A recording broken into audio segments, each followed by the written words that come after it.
Breaking tonight, the reviews are in for a host of Republicans testing the waters for a possible White House run. And the crowds are going crazy for one man in particular. Welcome to the Kelly File. I'm Shannon Bream, in tonight for Megyn Kelly.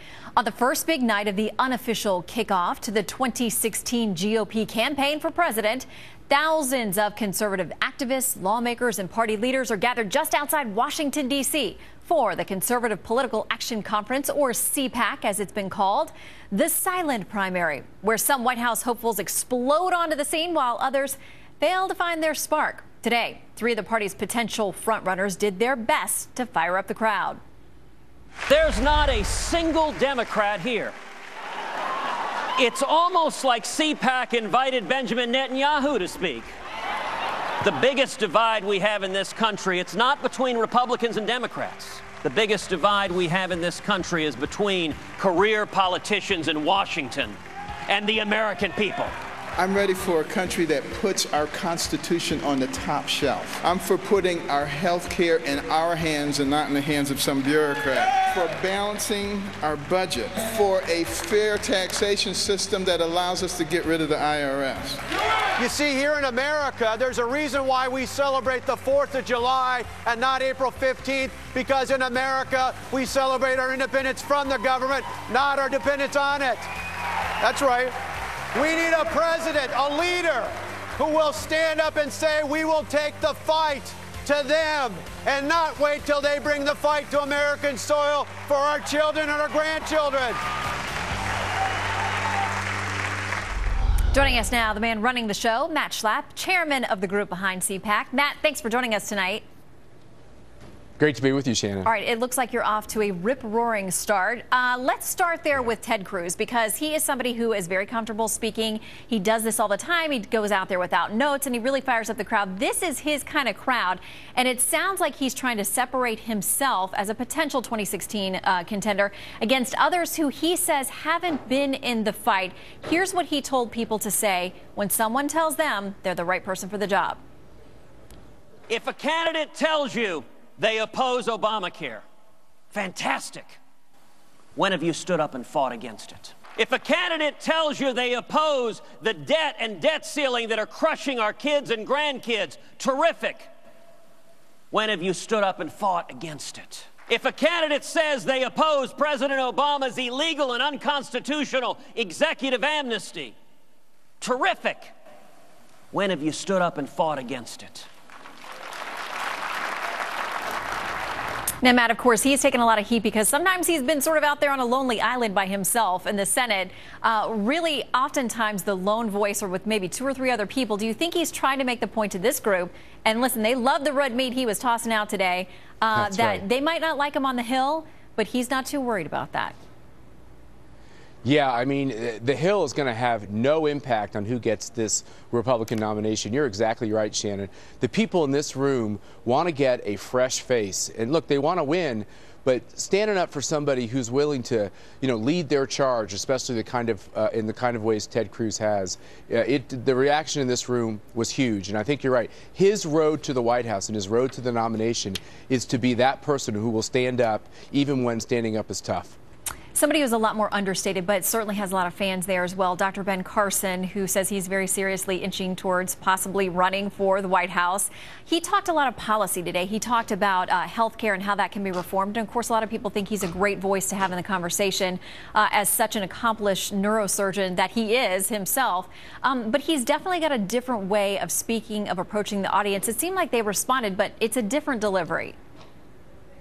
It's a different delivery. Look, he's having a conversation with the people in the room. It wasn't so many applause lines. It was more a conversation about who he is and where he wants to take the country. Shannon, it's important to remember one of the big changes we've made at CPAC is each one of these speakers had to actually answer questions off of Twitter. And I think Dr. Carson handled that part of it very well. Additionally, look, these activists, they're knowledgeable. They want to know the specifics on what they're going to do to help change the direction of the country. And I think he passed that test. All right, somebody else who was described to me today as feisty, Carly Fiorina. And she's interesting because for now, she's really the only major female candidate that we see potentially wading into the waters for 2016. And she seems to be latching onto the idea that, you know, she can go more forcefully after Hillary Clinton, female to female. It seems she's much more comfortable in that role than maybe some of the male candidates will be at this point. I want to play a little bit about her today and talking about this most recent scandal with foreign donations to the Clinton Foundation. Here's Fiorina. Please accept and explain why we should accept that the millions and millions of dollars that have flowed into the Clinton Foundation from foreign governments do not represent a conflict of interest.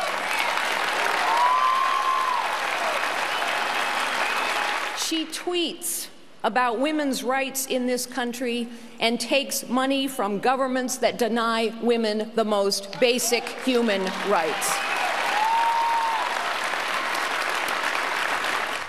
Matt, do you think she's gaining traction as a potential viable candidate?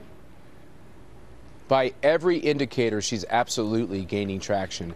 There are, if you look at the insider polls, if you look at the fact that what she said today trended on Twitter worldwide, and the fact that the Clintons felt obligated to respond, it tells you that Carly Fiorina gets under their skin, and I think Republicans will love hearing more of that. Okay, now the man who's getting a lot of attention has been coming into this, and a lot of people watching his speech very closely. And after the speech, still capturing a lot of headlines, Wisconsin Governor Scott Walker.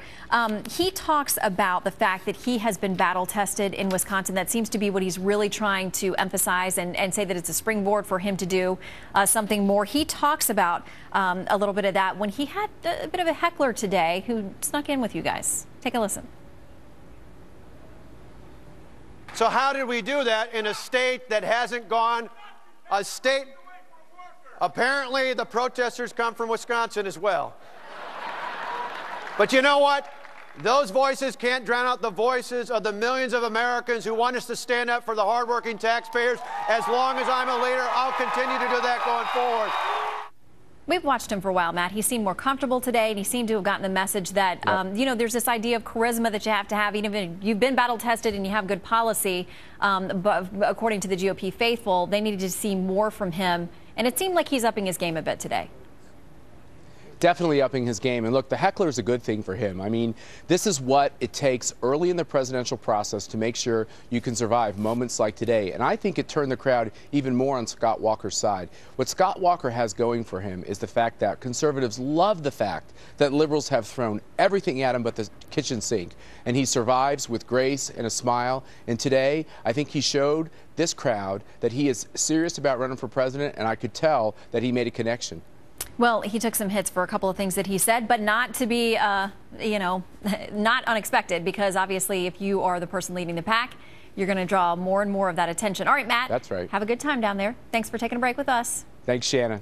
All right, also Thanks. Tonight, breaking news that more than 200 Christians have been kidnapped in the last 72 hours by the Islamic State. Up next, we'll talk live with a woman who thinks her friends are now in the hands of those butchers.